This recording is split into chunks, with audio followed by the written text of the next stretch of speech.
বাকি আর হাতে গোনা কয়েক মাস, এরই মধ্যে আসন্ন বিধানসভা নির্বাচনের উত্তাপ শুরু হয়ে গেছে গোটা রাজ্যে। কল্যাণপুরের পর এবার রাজধানী শহরতলির ডুকলি ব্লকে শাসক দলের সঙ্গে বিজেপির রাজনৈতিক যুদ্ধ দেখা গেল মঙ্গলবার দুপুর থেকে গভীর রাত পর্যন্ত। এর জের ধরেই উভয় পক্ষের বেশ কয়েকজন আহত হয়েছেন। এসএফআই রাজ্য সম্পাদক নবারুণ দেবের বাড়িতে হামলা হয়েছে।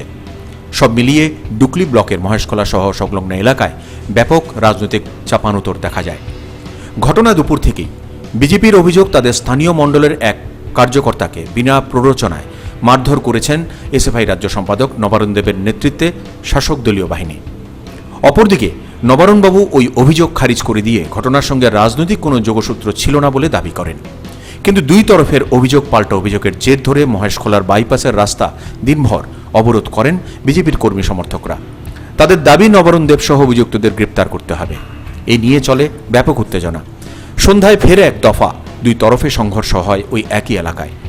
বিজেপির কর্মী সমর্থকরা এলাকায় মিছিল করে এবং অভিযোগ, সে সময় এসএফআই রাজ্য সম্পাদক নবারুণ দেবের বাড়িসহ পাশের কয়েকটি বাড়িতে পুলিশের সামনেই হামলা চালায়, মারধর করে নবারুণবাবুর বাড়ির লোকজনদের।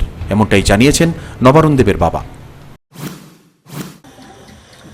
সন্ধ্যা 7:30 নাগাদ বিজেপিদেরকে আবার মিছিলের পারমিশন দেয়। তাপস মজুমদারের নেতৃত্বে বিজেপি দল এবং প্রদীপ ছন্দভৌমিক, সুকেশের বাবা, তাদের নেতৃত্বে তারা প্রায় সদ্ধারেক নানান কান্তের লোকজন আইনা এবং সকলেই এগুলো এলো উন্মাদ বাহিনী, গুন্ডা বাহিনী, এরা নিয়ে মিছিল করে। মিছিল করিয়া 15টা নাগাদ আমার বাড়িতে আক্রমণ করে, আমার ভাইয়ের বাড়িতে আক্রমণ করে, আমার পাশের বাড়িতে আক্রমণ করে, মারধর করে। এই ঘটনা ঘটছে। এদিকে বিজেপির অভিযোগ ঠিক উল্টো। অভিযোগ, তাদের ওপর হামলা চালানো হয় সন্ধ্যাবেলায়।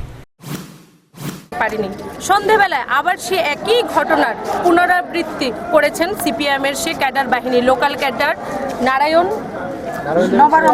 নবারুণ তো সকালে করেছে, বিকেলে আরেকজন সিপিএম এর ক্যাডার নবারুণের নেতৃত্বে ওর উপর আবার হামলা চালিয়ে, নারায়ণ সরকার নামে একজন সিপিএম এর দুর্বৃত্ত ওর উপর আবার হামলা চালিয়েছে। তা আমরা এখন কিছুক্ষণ আগে আমরা ভারতীয় জনতা পার্টি আমরা ওইদিকে একটা বিক্ষোভ মিছিল দেখিয়েছি।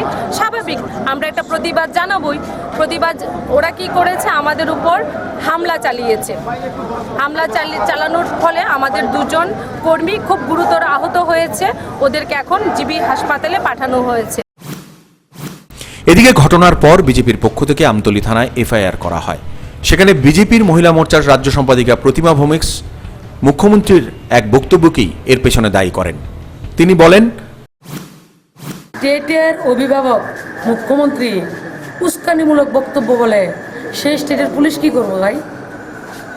মুখ্যমন্ত্রী বলছেন কমরেড প্রতিরোধ গড়ে তুলুন, রক্তের বিনিময়ে সরকারে এসেছি, রক্তের বিনিময়ে সরকারে থাকবো, মনে হয় স্বাধীনতা আন্দোলনে নামছে তিনি। দুর্ভাগ্যজনক। মুখ্যমন্ত্রীর উস্কানিমূলক বক্তব্যের কারণে আজকে ত্রিপুরা রাজ্যের বিভিন্ন জায়গায় লাল সন্ত্রাস চলছে। এই ঘটনার জের ধরে জল যে আরো ঘোলা হবে তা বলার অপেক্ষা রাখে না। গোটা এলাকা রীতিমতো এখনো থমথমে বলে জানা গেছে।